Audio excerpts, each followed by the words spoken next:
God, thank you so much for this day. Thank you for the privilege it is to serve your church, to be serving within the Covenant Church, and to care for the people you've entrusted to us. God, we just pray that your blessing would be on this time together. We would learn and grow and feel closer to you and to one another because of the time we spend together. Jesus, we give you this time in your name. Amen.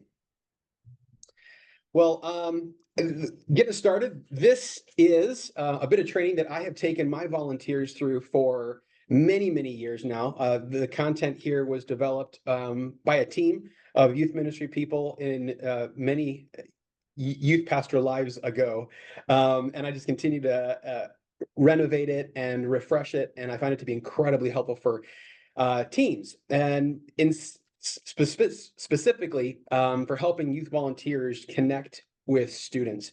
And in my experience in youth ministry, that's always the hardest thing, is trying to help them find easy ways to connect with students and build relationships so that they can actually do good youth ministry. So we're going to begin with two of these core skill sets today. But before we do, I want to take a moment and just kind of let everybody process one of the four questions that I'm going to, let's see if I can do that. There you go. One of these four questions, I want you to introduce yourself, say where you're from in your context, and then answer one of these four questions. So when you were in junior high or high school, what did you want to be when you grew up? Who was your celebrity crush when you were in junior high or high school? What was your favorite youth group memory from your adolescence? And four, if you could give one piece of advice to your teenage self, what would it be? Pick one. Don't answer them all. Just pick one and introduce yourself, your context, and the answer to one of those questions. Yeah, I can go. I'm Jonathan. I'm at Harbor Covenant Church in Gig Harbor, Washington. Been here for about like 3.5 years. And when I was in high school, I wanted to be a pilot. So I was looking into doing community college and going into pilot school before felt the call to ministry and went in this direction instead. Nice. I had that same dream after I watched Top Gun for the first time. Yeah, dude, that'll do it to you. And then I realized I don't like roller coasters, so flying jets would not be a good idea. All right, who's next? I'll go. All right, Eric. My celebrity crush when I was in junior high was Carrie Fisher, because of her role as Princess Leia in the Star Wars movies. I happen to have right here on the poster. Nice. There she is in my Return of the Jedi poster, which may or may not be appropriate, but I can't help myself. So, I'm Eric. I don't know if I said I'm Eric Cave. I live in Portland, Oregon. I get to work for the Pacific Northwest Conference. Fantastic. Yeah, that's part of Americana right there. That's Yeah, cultural essential. yeah. I say my crush was on Carrie Fisher, but it was really I had a crush on Princess Leia. My name is Tim. I'm at Hope Center Covenant Church in Pleasant Hill, California, San Francisco Bay Area. Been here for over 7 years now. So, my favorite youth group memory, kind of the first thing that was kind of going to my mind was not even like a one event kind of thing, but when I was in high school, some of the guys put together a Bible study that we would do every Friday-ish. And I don't really remember much of the Bible study stuff. What I do remember is that afterwards we would play a game that we invented called Ultimate Foot Basket, where we would play ultimate frisbee with a football on the church basketball court. And we got so into it, and we would try to keep stats and stuff, which was always funny because like you would pass the ball to someone and they would make it, and then they would be like, "Oh, assist, assist!" and they would run over in the middle of the game to track their stats and stuff. But it was a lot of fun, and created a lot of lasting friendships, kind of in that season of my life. So yeah. Cool. Love those youth group games. I know Jessica is just listening to us as she's driving. Jessica is our new director of children and family ministry. And if you haven't had a chance to meet her yet, she is fantastic. But she's spying on us and learning a little bit about what we're doing over here. So let me, Trey, I guess I haven't heard you yet. You want to do yours? And then I'll follow up. Oh, sure. Yes, my name is Trey. I'm here at Newport Covenant Church in Bellevue, Washington. Been here 5 weeks. So we just got in. One piece of advice I'd give myself, it's so much because I made a lot of mistakes as a youth. Probably like not everything is funny, you know. I was a jokester in class. I used to get in trouble a lot for laughing, and so maybe I just tell myself, hey, like not everybody wants to laugh right now. Good piece of advice. Yeah. Well, I'll introduce myself. Again, my name is Pete, and I do youth and young adult ministry for the Covenant. I'm located in Chicago. My office is. I live in the western suburbs, and well, Trey, man, we tracking pretty much the same timeline. I think I've been on the job for about 7 weeks now, so everything is brand new to me. And I'll answer one of these questions. The celebrity crush. There was a show called Who's the Boss, and there was a star on it named Alyssa Milano. And if you're old as me, you might know who she is. And if not, you might have no idea who she is. But she was my celebrity crush. And I don't know, her career kind of ended at some point. But as a kid, I loved that show for one reason and one reason only, and that was Alyssa. Um, what I want to do is now that you guys are thinking in that mindset, like what you were like when you were in junior high, what you were like when you were in high school.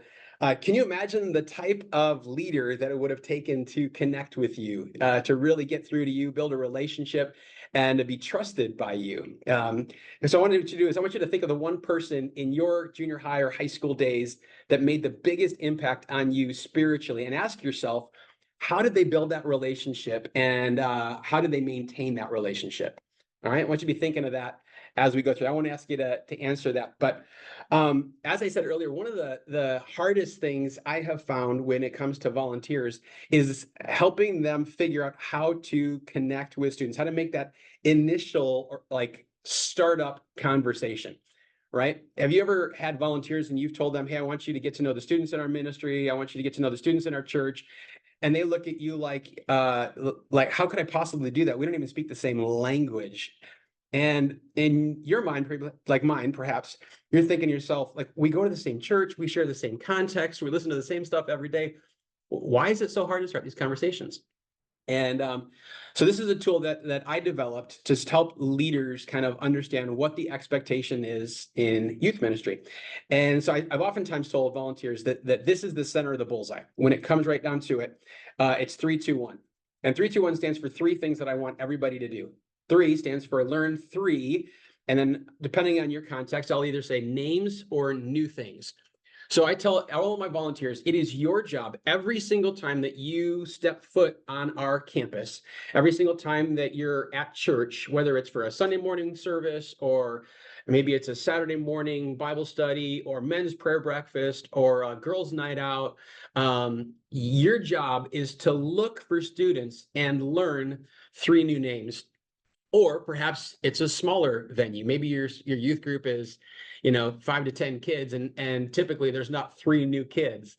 So the twist on this one is learn 3 new things. But the whole idea of it is to be curious. It's to be inquisitive about sorry about that. What God is up to in the lives of our students, and to learn. I'm going to move some things around on my desktop for a moment. Sorry about this. There we go. All right, back. To be curious and to ask good questions, and to figure out, again, sorry, I'm a little discombobulated here. Do you all have the document open, by the way? Or in front of you? It'd be helpful to follow through. So some of these ideas, use a student's name 3 times in the initial conversation. If you're like me, sometimes it's hard to remember a name, or you learn a name, you hear it, and then it immediately leaves you. So saying it 3 times in the initial conversation is super helpful. Tying it to an attribute or detail about a student, or even jotting it down. Do any of you ever just have like a note file in your phone where when you learn something new or you meet somebody new, you kind of jot a note into the, or maybe it's a voice memo? It's something I learned to do a long time ago, and it's helped me out a ton. And the biggest help for me in those learning in the 3 is when I make the thing that I learned a matter of prayer. So when I make it a matter of praying for those 3 students each week when I learn their names or I learn something new about a student, I immediately jot it down so that I can go back and pray through it throughout the week. And that's for me, that's the biggest win on the 3. But the hope is that when you learn a name or when you learn something new, it leads to a deeper conversation. And that's what 2 is all about. 2 stands for have 2 significant conversations or meaningful conversations. Now, these go beyond what I call the 4th question. So you all know what the 3 most important questions in youth ministry are, right? The 3 primary questions. They're pretty simple. What's your name? What else you got? Grade in school. What grade are you in school? Or where do you go to school? And grade, right? Name, grade, school. Most leaders, when they get to the end of that, they're like, I don't even know what to ask. I have no idea. So what I do is I encourage all of my leaders to have a 4th question or a back pocket question or even a pocket full of questions that they might ask. So some of those questions are things like, what do you like to do after school? Or, hey, what brought you to our church? Or tell me the coolest thing that's happening in your life right now. The idea is to be curious, to turn that corner from just learning external facts about a student and really get to know who they are with little details. The idea is as you're listening to those answers to those questions, hopefully you're grabbing hold of something that you can begin turning the corner towards a spiritual opportunity. And I'll give you an example of this. One of my favorite questions is, who lives at your house? All right. And I love this better than tell me about your family, because when I ask who lives at your house, I figure out who they're interacting with on a regular basis. So when I say who lives at your house, they say, well, I live with my mom and my stepdad and my stepsister and my half brother. And you're like, oh, wow. How long have your, mom and stepdad been together? Oh, they just got married and then my siblings just moved in. And it's, wow, how's that going for you?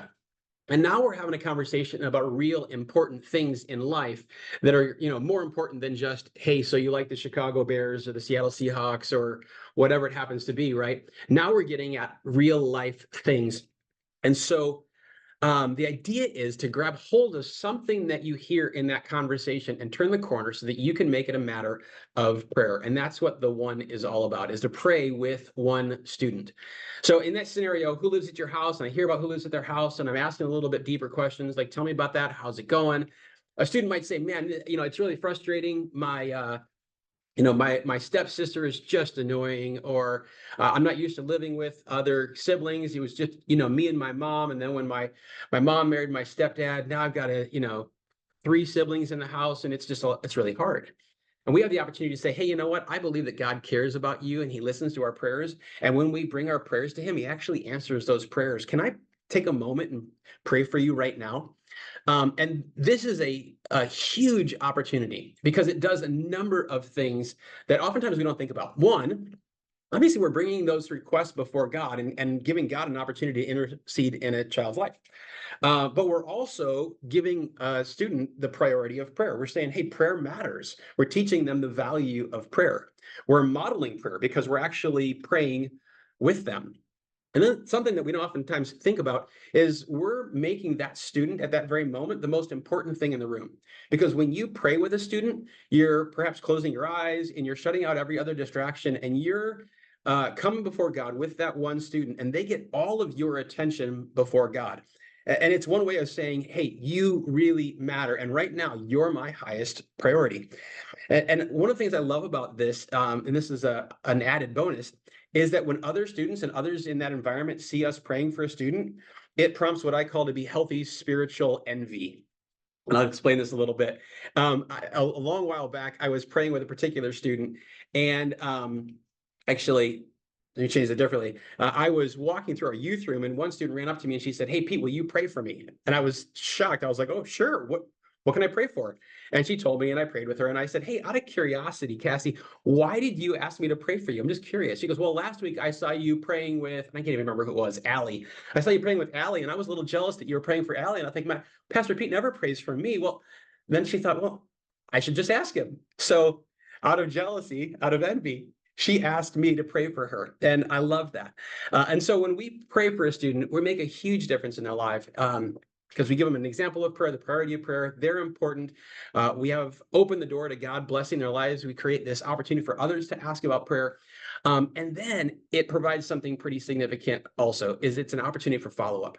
Because I prayed with that student about something at their home, or maybe something at school. Maybe it was a test, or trying out for a team or an activity. Maybe their dog was sick, or their grandmother, whatever it happens to be. It gives me an opportunity to follow up and to build on the relationship, to say, I actually thought about you between youth ministry days, between church services, or whatever it happens to be.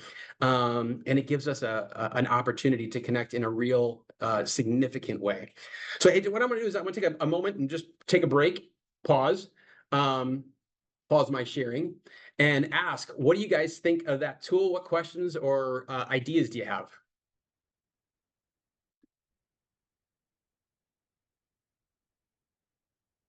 Maybe I'll ask a specific question. When you think about 3, 2, 1, and in particular the 3, how could that be used in your context? Would that be 3 names, 3 things? How do you see that most applicable in your context? For me, in my new context, because I'm even learning, like how does youth volunteer training even work within my new context? Like, I don't know what's been done in the previous years or even last year. And so having that like wiggle room to introduce something new to volunteers who I'm learning to build trust with, this could be something really simple to create like that team culture within even the youth Yeah. leaders. So Yeah, that's great. Yeah, at the beginning of every night of ministry, we'd pull our volunteer team together, and we'd share the kind of the agenda for the night and make sure that all the logistics were settled down. And we'd take some time to pray. And before we went out to do youth ministry and all the kids showed up, when the doors opened up, I'd say, all right, everybody, 3, 2, 1, let's go. And they knew that 3, 2, 1 was not just a countdown to ministry. It was a reminder that our job was to learn 3 names, to have 2 significant conversations, to pray with 1 student. And at the end of the night, that was the way that I'd evaluate the night of ministry. I'd say, hey, if you want to know if you hit the target or not, you want to know if you did a great night of youth ministry, how did you do at 3, 2, 1? And they'd say, well, I got 3 and 2, but I didn't get a chance to pray with 1 student. Or they'd say, I did 3, 2, and a half of 1. I learned 3 names. I had 2 significant conversations, but I only prayed 4 with 1 student, not with 1 student. So I didn't have a chance to pray with them and put an arm around their shoulder and to do that. But it was a great way to evaluate whether or not our leaders were actually engaged in relational discipleship.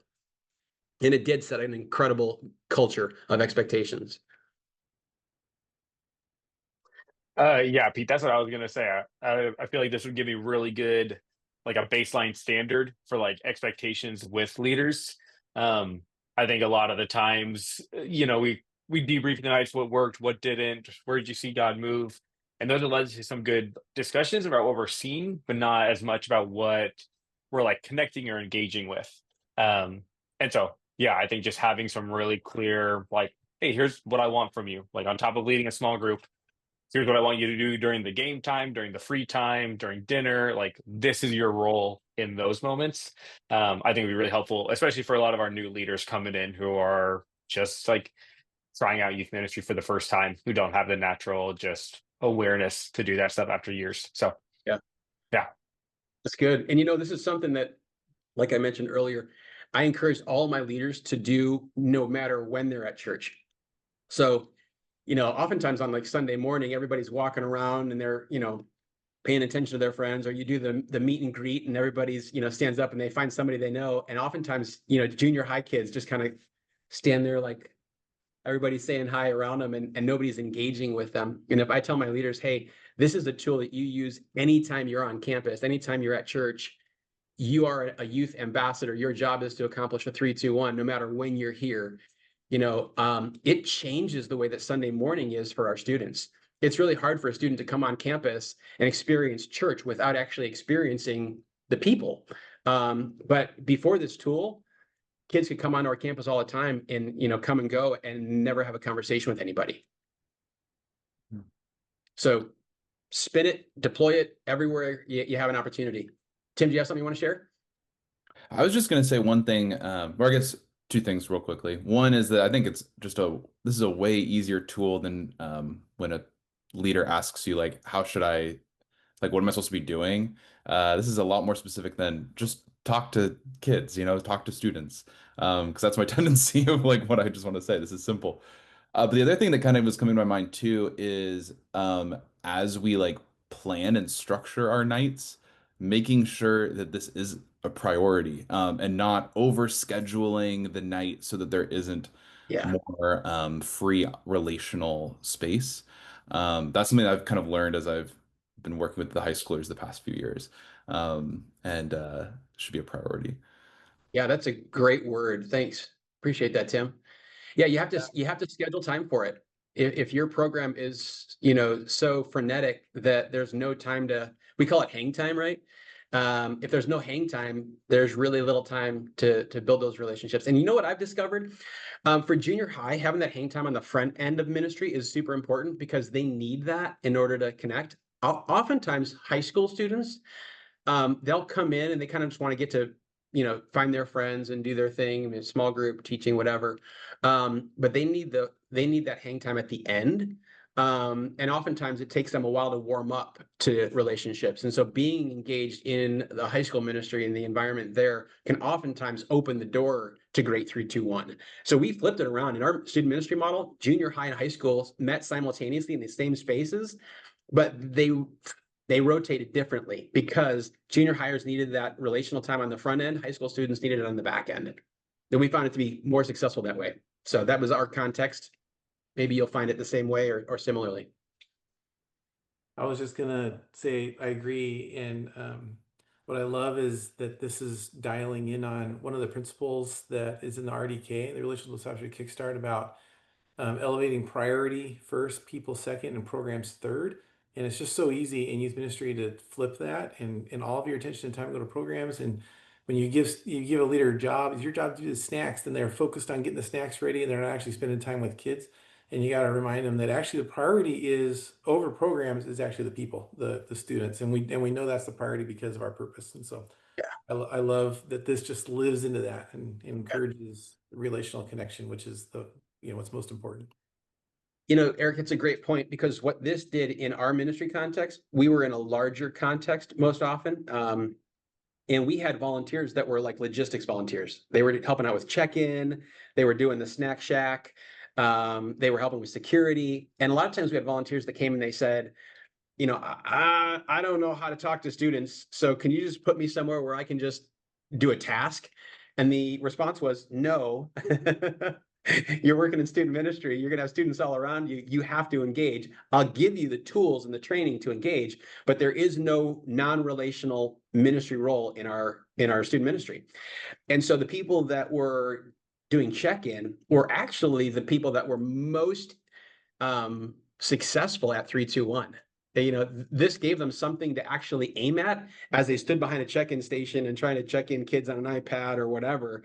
It gave them something to aim at, not just, waiting for there to be a problem with the iPad. Yeah, what's funny is I've seen that too. Some people are very task oriented. And what this does is actually give them a task that then converts that into relational connection. Yeah. Really good. So they may be focused on checking off. I'm going to get my 3 questions in, but in so doing, they're going to actually build those relationships. I remember the day and it's a long time ago, but I had a volunteer named Zach. He was about 6'6", and just a guy you'll never forget. And he was so excited about student ministry. And we taught him this tool.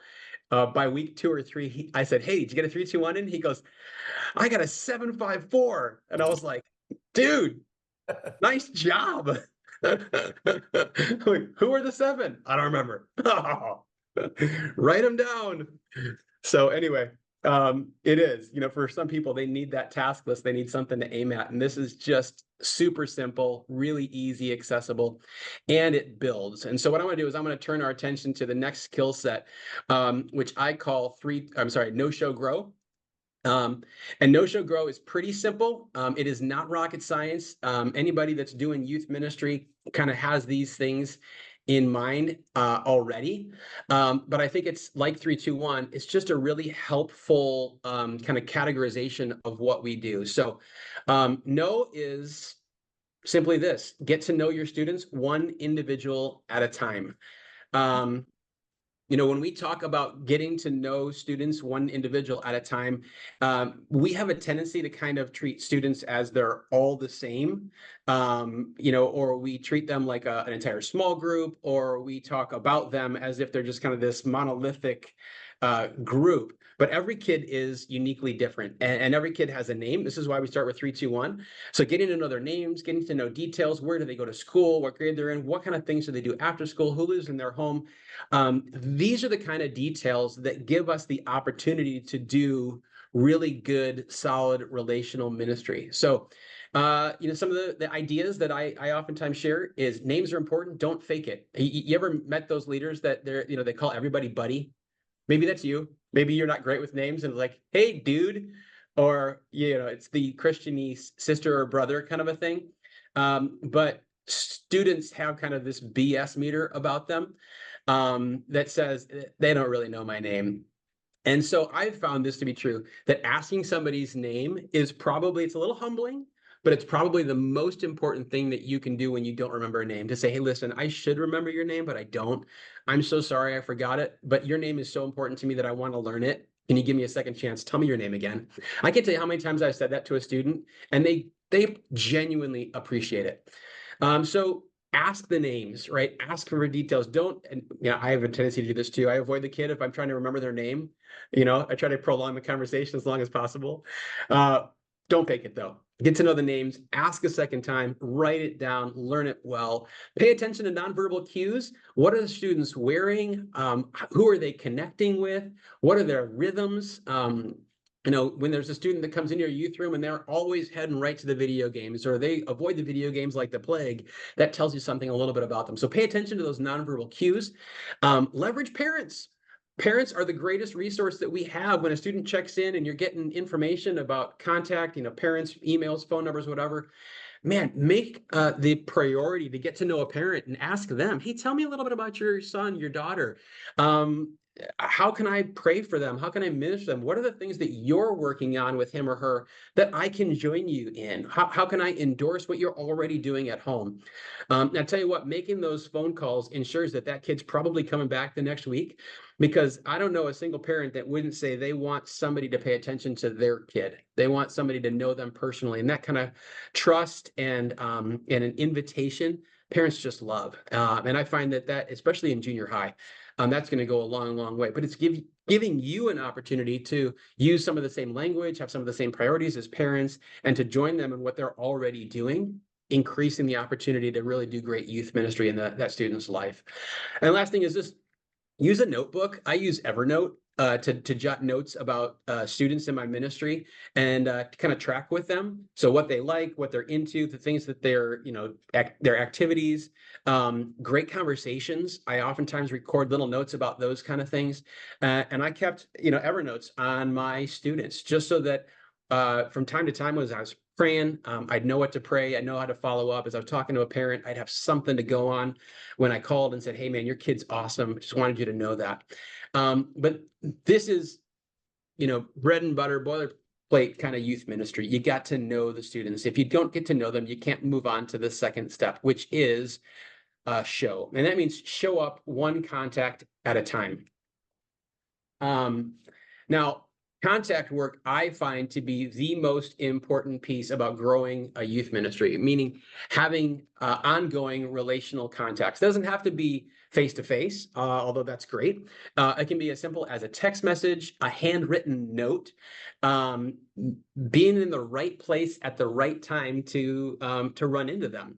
You remember how it was when you were a kid and you went to the grocery store and you ran into your elementary school teacher and you were like, oh my gosh, they're a real person with a real life. And, they don't always dress in, teacher sweaters. Like that kind of mind blowing, oh my goodness, they're a real person. And we really connected outside of class and we have a relationship. We need to have those same kind of relationships with kids. We need to show up in meaningful ways in places that they're going to be. That includes places like school, or maybe even as simple as in church. I had a volunteer a while back that one of his favorite things to do was to bring a box of donut holes from Dunkin' Donuts to church every Sunday morning. And he would tell the students, I'm going to be in this chair every single Sunday morning at 9 o'clock. And if you get there at 9 o'clock before the service starts at 9:15, you can have a donut hole if you tell me the coolest thing that happened in your life this week. And every single Sunday morning, he was in that chair with a box of donut holes waiting for students. And I'll tell you what, they got their parents out of bed and to church because they wanted a donut hole and they wanted to see him. And he was in the same place every time. It didn't always mean showing up in their environments. It meant showing up intentionally in ways that built those types of relationships. And when we show up in a student's life through, something simple as a donut hole or a handwritten note or a happy birthday card, whatever it is, we build credibility. We build this opportunity to go a little bit deeper. And each one of those contact points becomes an opportunity for discipleship. In my previous ministries, one of the things that we did to measure ministry effectiveness was not always attendance, but it was contact points. And this is one of the most important things that we did is I wanted to know how many times did they show up in the life of a student? How many text messages did they send? Some of them is as simple as an email. How many notes did they write that week? How many times did they show up on campus? How many tangible appointments did they make with students? And I would measure the effectiveness of a leader based on how many times they showed up in the lives of a student. And so I'd ask that question, hey, tell me about your no-show grow this week. How many times did you show up? And we'd have some great conversations. In fact, one time I remember asking this question about my leaders, and they all kind of looked at me like, oh, I didn't really show up this week at all. I really need to work on that. The next week, I had a student that was doing a black belt test. And I decided I was going to go and cheer the student on. And when I got to the black belt test, there were already 3 volunteers there. I was like, what? How did you guys like? I didn't know you guys were coming. Like, well, you asked us last week about showing up, and we decided that we needed to work on that, so we decided to show up for the black belt test. I was like, well, this was great. In about a half an hour, there's a dance recital for another student. I'm going to go check that since you guys are already here. I'm going to go cheer on this other student. I showed up at the dance recital, and there were 2 more leaders there. And I remember thinking, this is crazy. And it was all because when you asked me about it. And so, no-show grow is not just some kind of good philosophy. I think it is, but it's actually a way that we can measure the effectiveness of our volunteers, and they can measure the effectiveness of their time. One of the correlations that I often noticed was this, that the leaders that did a better job of showing up, of this show step, always had better attendance in their small group. I didn't have to keep attendance to figure out which small group leaders were great. I just had to ask, did you show up in the life of a student? I could tell you how their how their small group was going to go that week or that month because of their contact work. And it was inevitable. The leaders that did the best contact work, that showed up, were the ones that had the best attendance, but also the best conversations. And as those conversations happen, whether they're in small group or outside of small group in these contact works, they lead to the last step, which is grow. So how do we help students take one step at a time? And a lot of times when we think through growth, we oftentimes think of like some really big steps. We want a student to take a step of faith for the very first time, or maybe they made the choice to get baptized. But there's a lot more decisions besides faith and baptism in the life of a student. In fact, anybody familiar with the Engel scale? There's an old thing called the Engel scale, and it went actually -10 to +10, and it tracked the spiritual development of a person. So -10 would be like, this is an atheist. They don't even believe that God exists. Moving them from atheism to agnosticism, well, God might exist, I just don't know. That's a step in the right direction, right? Moving them from agnosticism to actually exploring the idea of Jesus, that's pretty significant step. Moving from there to actually reading scripture, not just having philosophical conversations or watching YouTube videos about Jesus, that's a pretty significant step. Inviting them into prayer. Hey, will you pray with me? That's a pretty significant step. And all those steps can happen on the negative side of the 0 mark. So in the angle scale, 0 is the moment when somebody kind of crosses the line, if you will, and surrenders to Jesus for the first time. And then there's growth steps beyond that, building spiritual habits and spiritual disciplines, connecting with the church, obviously things like baptism, communion, answering a vocational call to ministry. But oftentimes when we think about growth, we don't have that full spectrum in mind. And when we work with our students, oftentimes, like for instance, a student that's come and they're kind of atheistic or agnostic, we can get so hyper-focused on the big step of bringing them to faith in Jesus that we miss the opportunity to encourage them to take small, singular steps along the journey. We want them to take these big faith leaps. But discipleship and no-show grow is really just about what is the next best step for a student. And so it's as simple as, sharing a scripture, maybe it's a resource, turning somebody on to Christian music is a simple way to do that. But and I encourage my leaders to do this, as you're getting to know your students and showing up in their lives, you're discovering some opportunities, make those things a matter of prayer. Because the Holy Spirit's going to prompt you and encourage you and give you insights about what that student needs to take a next step. And if you're having a hard time figuring out what that step of growth really looks like that you can encourage them towards, and go back to know and show up in the lives of a parent. Call a mom or dad and say, hey, I'm working with your son or daughter. I'd love to know what you're working with them on at home. What step of growth can I encourage them with that will help you in your agenda, your idea, working with them, what you want to see come alive in their life. So no-show grow is just a really simple way of helping leaders kind of stay focused on the task at hand. Who are you getting to know? What individuals are you building a relationship with? How are you showing up in their lives on a regular basis, on a weekly basis? And what's the next step of growth that you can encourage them to take? And so that is no-show grow kind of in a nutshell. And so what I'm going to do is I'm going to stop the sharing and turn us back to a little conversation, but give me some of your feedback, questions, ideas. How could no-show grow be deployed in your ministry context?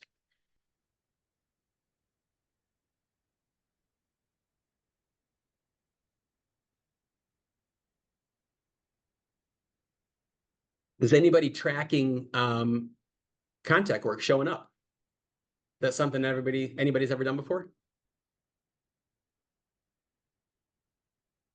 Yeah, for me, I know some of the showing up for kids in uh, those tangible ways has been a priority for me, and I've seen that continue with our leaders as well.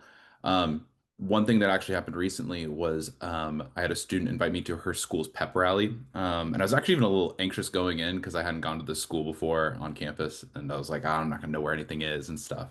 And then I show up at the same time as this student's mom. And it ended up being great because I had a longer conversation with her than I've ever had before. And she was able to share with me kind of some like really real stuff that they had been going through the past few months.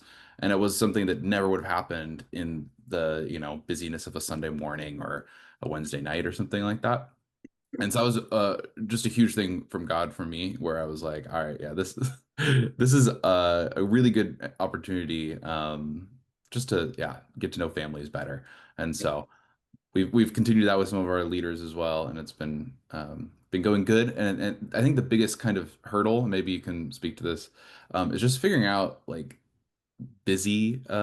how busy some of our volunteers are, Yeah. their own lives and jobs, and helping, because I've had some that have been like, this sounds really like a high bar to make space for that. So what are some kind of responses to that of Yeah. do that? Yeah, that's a great question. And I think, in similar question is when we think through student safety, right? Hmm.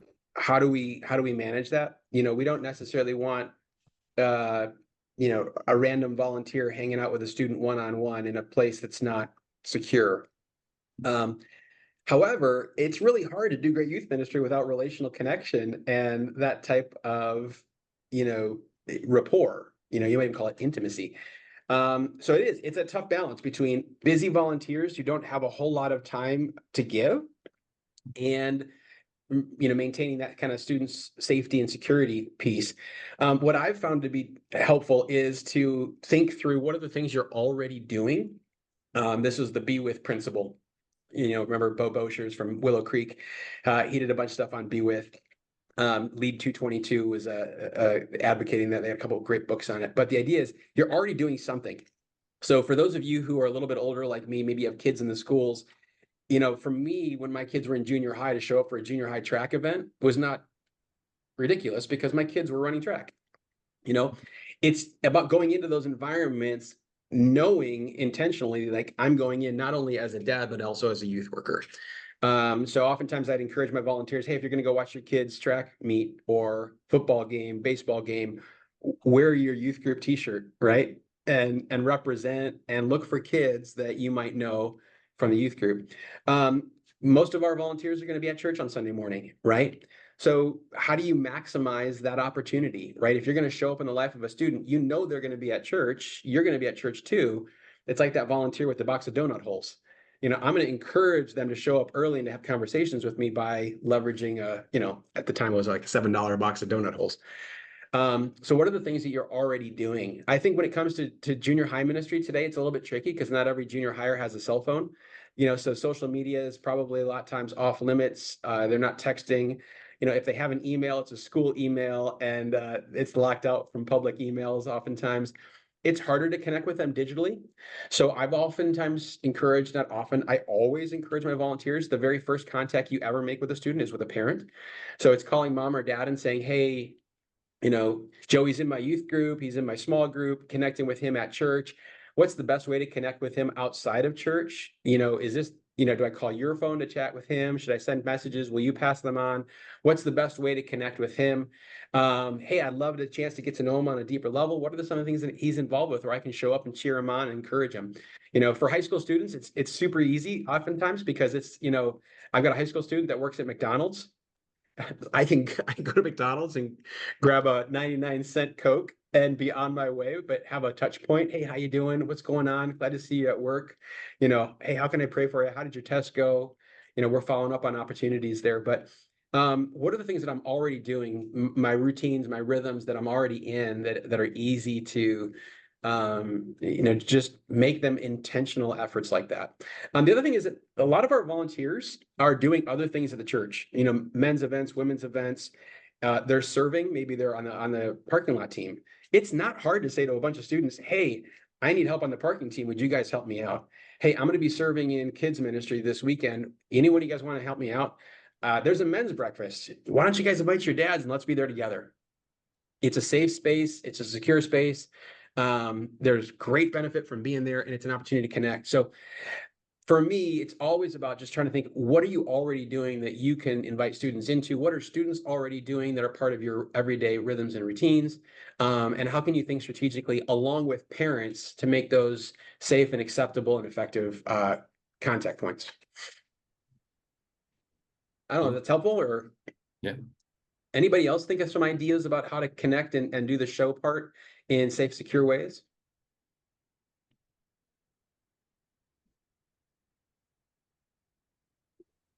Sorry, I put you guys on the spot, but that's all right. I find that this is one of the harder things to do is to kind of capture people's imaginations for what it means to do contact work and to show up. And one of the things that I want to often or also remind everybody of is that those relationships that we're building and the times that we're showing up in the lives of students, sometimes we can have a tendency to think, I don't know if I would know this student well enough to kind of push them spiritually for that piece, that grow piece, right? We kind of feel like we need to build a little bit more equity with the student or build a bit more rapport, know them a little bit better, or we've had conversations where students can kind of posture and put up some walls and we're not willing to push through those. But in the grow section, I think one of the most effective things that we can do is just to suggest or invite. Hey, when I was in your spot, when I was your age, this was really helpful for me to understand who God is or understanding the scriptures or get connected to the church. Here are some things that I did. would you be willing to try anything? I find that it's oftentimes well, it's easier to focus in on the show part because there's a tangible, like measurable quantity involved with it. Oftentimes I have to ask my leaders, hey, who's really growing or who's in ready to take a next step of faith in your small group, in your area, and who can you encourage to take that step of growth? And asking the question on a regular basis encourages the leaders to actually go fully through the no-show grow process.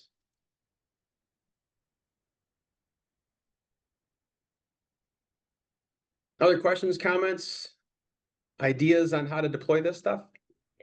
I got a I have a question. question. I'll go ahead, Eric.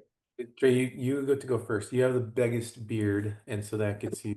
Oh no, I need to shave. No, my question mainly for the other youth pastors. So I'm sure all of us do some type of no-show grow, whether that's a check-in or whether that's a meeting or passively. So for Tim and Jonathan and whoever, how do y'all like measure it? Like, do y'all track it like in an Excel spreadsheet? Do y'all kind of just like keep it up in there in the cloud of your minds with all the other random things like how I do, or like what's y'all's type of system that you found helpful during a healthy time in your ministries?